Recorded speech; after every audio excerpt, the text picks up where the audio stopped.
ஒரு வேலையை செய்யறது. இன்னைக்கு கோயம்புத்தூருடைய பாலம் பார்த்தீங்கன்னா பரமபத பாலம். எங்க ஏறினீங்கன்னா எங்க இறங்குவீங்கன்னு தெரியாது. கனெக்ஷன் எங்க, ஜாயிண்ட் எங்கன்னு யாருக்கு தெரியாது. இந்த பரமபதத்தில் பார்த்தீங்கன்னா அந்த பாம்பு விளையாட்டு விளையாடுவாங்க.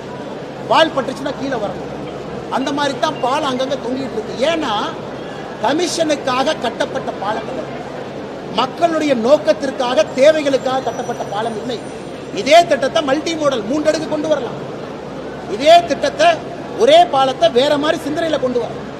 உலகத்துக்கு ராஜ்கோட் போய் பாருங்க, அகமதாபாத் போய் பாருங்க, வேறு வேறு நகரத்தை பாருங்க, எப்படி மாஸ்டர் பிளான் போடுறாங்க பாருங்க. அயோத்தியாவை பாருங்க, எவ்வளவு ஃபியூச்சரிஸ்டிக்கா லேட்டஸ்ட் டெக்னாலஜியோட மல்டிபிள் லேயர் ஆஃப் டிராஃபிக்கை ஒரு அதாவது ஒரு வெர்டிக்கல் லேயர்ல அடக்கி கொண்டு வர்றாங்க. எதுவுமே கிடையாது, சிந்தனையே இல்லையா, நோ திங்கிங், எதுவுமே இல்லை. கேட்டா இவரு பெரிய ஆளு, இந்த கோட்டைக்கு இவர் தான் அதிபதி, இப்படியே சொல்லி சொல்லி கோயம்புத்தூருடைய வளர்ச்சி பின்தங்கி இருப்பது மட்டும்தான் சான்றாக இங்க.